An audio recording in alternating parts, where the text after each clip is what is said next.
The American dream. Here's the American dream. The American dream is a nightmare. I lived in the United States of America for a month. Why did I go there in the first place?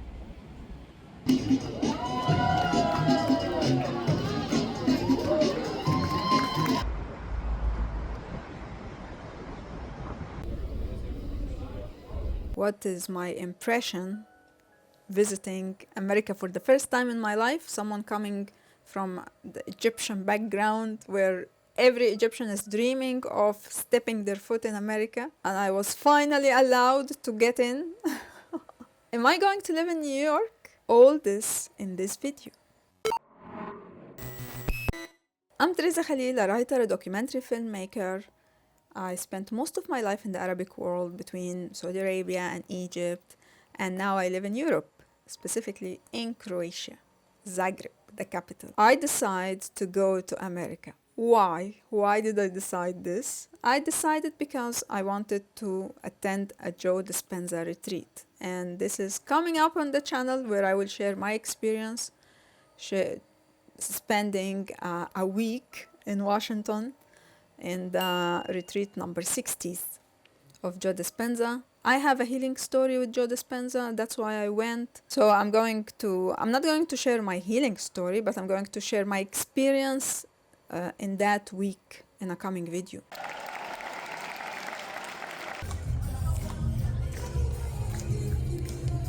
But then I stayed before and I stayed after, and I spent a whole month in America stepping my foot there for the first time. So here are my impressions. The first thing that was shocking for me, disappointing, was the airport, Washington Dulles Airport. I land in this airport of the most strong country in the world, and I'm underwhelmed.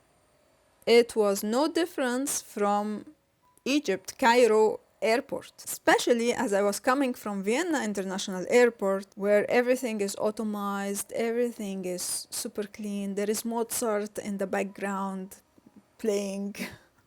So I land in Washington Dulles Airport. It's just an airport, you know. It's not what I expected from the strongest country in the world. And of course, we were investigated I had to wait for about 3 hours waiting for my investigation, where they were asking me, why are you here? What are you doing? And this I will talk about in a coming video. And even I couldn't find a SIM card in the airport. Can you believe this? And I have an adventure with this SIM card that I'm going to share also in a coming video. Something I heard about in America, that everything is fast, everything is big, and yes, it is true. Coming from Europe, yeah, I really was surprised how people are walking so fast in America as if they are running to catch something. And I don't know what is it, but that was, yeah, it is true what they are saying, that the life in Europe is slow pace and all that. It seemed to me it is true, because people in America are really rushing for I don't know why. Everything was big, huge. Distances are unbelievable. Like roads are so huge. And coming from, Africa and Europe, those two continents that are so ancient, you can find small, narrow streets. That's common here. But in America, everything, it's so clear. Someone landed on that continent, and then they were like, okay, it's so empty. Let's just expand, So I remember that I was so shocked when after a few days, I started realizing when someone is telling me, yeah, it's here 4 minutes away, they mean it's 4 minutes by car, not walking. So that was difficult.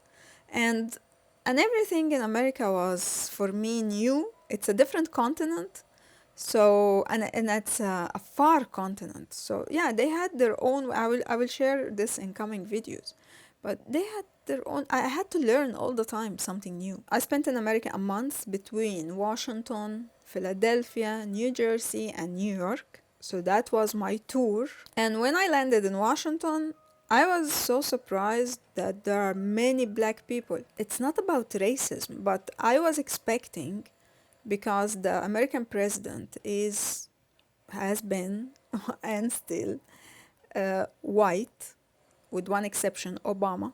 So I was expecting that the capital will have a lot of white people, but then I was surprised. My hotel, I was in Citizen M, everyone working there are black. In this supermarket, everyone working there is black. Mobile shop, black people. In the street, black people. Everywhere I go, there are black people. And I didn't expect this, because I know that black people are supposed to be a minority or something. So I don't know, you can explain to me. I was in the Noma district. Maybe there is something about the Noma district. And this take me to something else in America, is this black-white conflict that I always hear about, and Black Lives Matter and all that. We have in Egypt black people, but we don't have any hard feelings, you know. We have songs for this black sweetie or something, but we don't have they're just, I think the difference, what I noticed from America, is that the Egyptian black is the same as the Egyptian white, you know. They do everything the same way. But in America, black people have their own dialect, they have their own culture, they have their own way of living, and they have like their own community, you know, together. I think it comes from the history. That's the root cause of the problem. If you, no matter black or white, you are all under the same culture, speaking the same way, living, maybe your life choices will be different from one person to another, but I mean, not a group of people having the same life choices. And this also take me to, I met Indians, I met Chinese, I met Arabs, and it seemed to me that everyone has their own world. Indians go together, South American go together, you know. This is what I noticed. It's like America is not this one big country where everyone is melting. It's not one big culture that everyone, no, it is a lot of pockets. There is a lot of pockets, and I don't like that. Something I noticed is that although people everywhere in the world are impressed by America and everything, this is American, you know, Facebook is American. But I discovered that in America itself, people are impressed with everything European. You know, if you say, this chocolate is European, it means it's high quality, you know. When I went to the SIM card shop, a story that I'm going to share in another video, the guy looked at my mobile cover and he was so like fascinated because, this is European. So yeah, you know, it's this, the grass on the other side is greener. Okay, now we come to the American dream. Everyone wants to go to America to live the American dream. And to be honest, I always heard this, but I didn't know exactly what is the American dream. And then after I lived there for a month, I realized that the American dream simply is getting married, having children, probably one boy, one girl, and having a house, a car, and a job. This is the American dream, which is like, that's the normal. Like, that's what all humans are doing. Yeah, I went and I found many people living this American dream. They have a house, they have a car, they have a family, and a job that they are just, you know, like this rat in the wheel. They are just running, trying to pay the mortgage, trying to pay all the insurances they have, trying to just, I don't know, they are in this rotating wheel. And I remember I met one woman in the Joe Dispenza retreat, and she at the beginning presented herself as this successful entrepreneur who started her business with zero, and now she has an advertising company with about 20 employees, and sure, I thought, oh, she must be very successful, you know. And then after I talked to her for a while, she started sharing with me how that she's so stressed that she just turned off her phone and she doesn't want to see anyone, talk to anyone because of the amount of stress she has been going through. So it seems that, yeah, you are living this American dream, but there is a lot of stress in that. It's not as easy life as you may think of a dream. And that's take me to the American television. I watched a lot of advertisements on the American television about medicine. It is crazy. I didn't know that because we have here in Croatia, we have medicine advertisement on television, but it's, you know, simple, like something for headache, something for flu, the simple medicines. But in America, there were a lot of advertisements for very strong sicknesses, Alzheimer, dementia, I don't know, complicated things. And then they list for you all the side effects, which are horrific. And then they tell you, you need to consult with your doctor before taking this medicine. How consulting with my doctor will remove all those side effects? And the other kind of advertisement are insurances. You need to insure your car, you need to insure your life, your everything you need to insure. So that was surprising. And medicine, it turned to me, medicine in America is a huge big thing, huh? From my impression, you can correct me if I'm wrong. I didn't make any statistics, but I just, from my impression, I think there is a doctor for each citizen.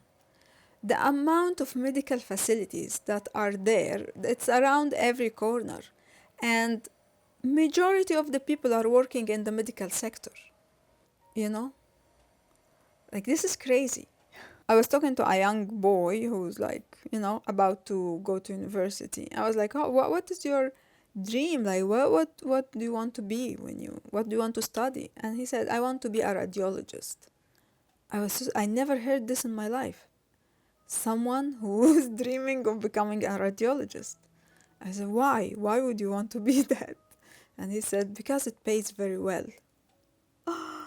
Really? Is this how people dream?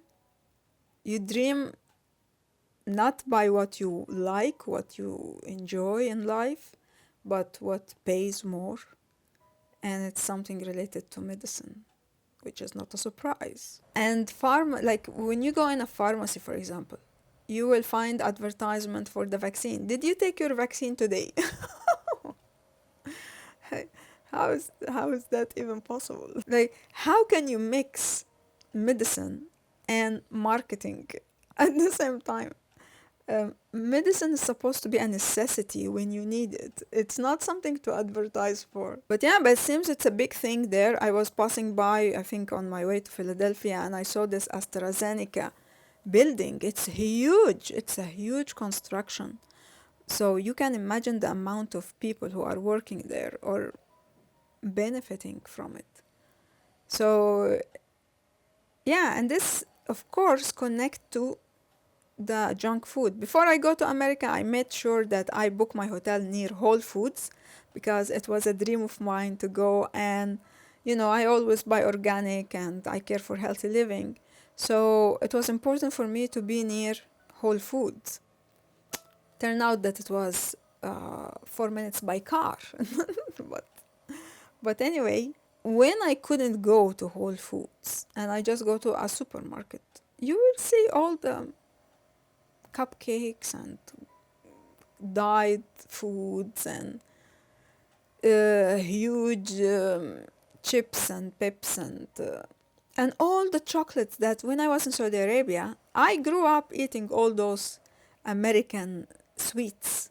That's why I extracted many teeth. It was from that period because my parents thought that they are doing me a favor by eating all those American things, but turned out they had not a good consequence later on. But yeah, I found all those chocolates that I grew up with in Saudi Arabia, and huge sizes in America. So yeah, I mean, yes, there is also in Europe, of course, junk food, but you feel that people are more into eating healthy, eating local, eating. I don't know. I also notice the difference in quality when it comes to chocolate. Uh, like I had the Mozart chocolate in the Austrian Airlines, and then I would have this Hershey Kisses, and yeah, this is just some sugar with water, and this is like you feel the chocolate. The medicine connected to the junk food, the low quality of everything, medicine, insurance, marketing, technology, are the jobs that you will find in America. When I was in New York, I found a lot of Egyptians, really like standing with their food carts or working, having something on the floor, bags or something, selling something.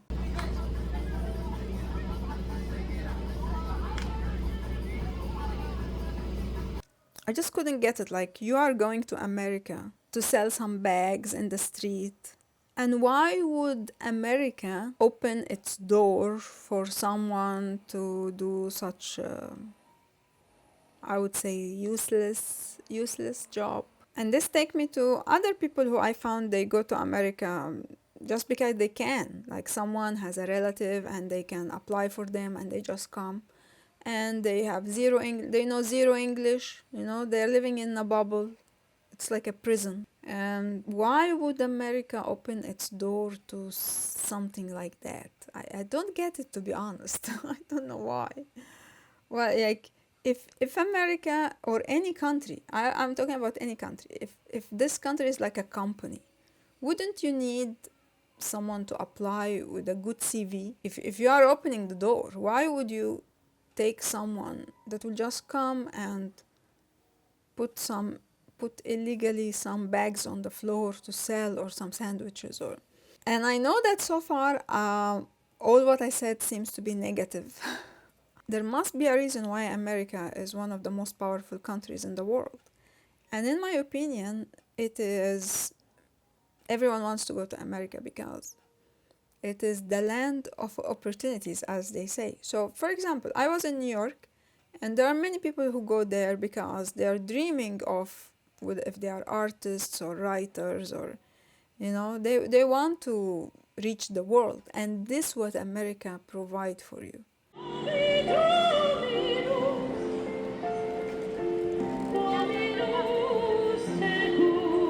If you do something, it can really be scaled to, it is scalable to, you never know what. You can reach the whole world from America. So yeah, if you have something, I think you can reach the world from America. If you are a writer, American writer, you can reach the whole world. If you are an Egyptian writer, you will go nowhere. So at least you have better opportunities, no matter what you... And one of the reasons I went there, Joe Dispenza, Joe Dispenza would not be allowed to do what he's doing if he was in another country. So I see America like it's... Yeah, I see that there is freedom, there is opportunities, there is great marketing, reaching the whole world. But as a simple citizen, if you are someone dreaming to go to America, the American dream is just as simple as getting married, a house, a car, a job. And this you can do anywhere in the world. So unless you have something specific you want to achieve, this when you go to America. So, am I going to live in New York? This I'm going to answer in a coming video. I also met a lot of people from specifically Afghanistan working as Uber. So I don't know what is the connection, but but then I come to the beggars. I noticed that there are a lot of beggars in the streets, and that was surprising. Like, how is this very powerful country And there are a lot of beggars like that. And they are in your face, you know? They are not on a side. Or I remember once I had to a bit push the leg of a beggar just to go inside the shop because it was really in your face. And they are like sometimes in the middle of a crossroad, or they are just laying on in the middle of a pavement with no shame. Maybe they have also mental health problems or drugs, or this take me to another thing, which is drugs. Oh my God, I was smelling a lot of drugs in the air in Washington, in Philadelphia. Unbelievable.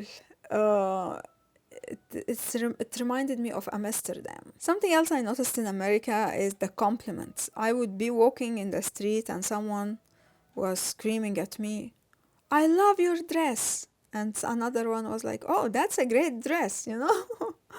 I was like, what's going on? What? And I was watching few videos where people are like, you need to compliment people to make their day or something. But to be honest, it wasn't for me a positive experience. It was just scary that someone I don't know is telling me that my dress is nice. So I didn't know what to do. It reminds me of it's different, but in Egypt, one of the biggest problems, sexual harassment. And one kind of this sexual harassment is that a guy would just comment on you things, you know. He has to tell you, can't walk beside a guy without him telling you something. So that was some similar experiences. Someone is just I didn't know, I can't just walk in peace in the street without someone screaming something to me, or even just commenting in a nice way. "Oh, that's a great dress." Okay. I lived in Washington, I lived in Philadelphia, I lived in New Jersey, I lived in New York, and I'm going to share with you my experiences in the coming videos. What did I do? What happened? And of course, I'm going to share my Joe Dispenza retreat experience. I already have a video on this channel. Is Joe Dispenza a cult leader? And I went to the retreat to answer this question. If you have something on your mind, you want to share it in a non-judgmental space, you can check my listening sessions. If you are into journaling and you want a calming, relaxing weekly meetup, check the Creative Journaling Circle, and see you in a coming video.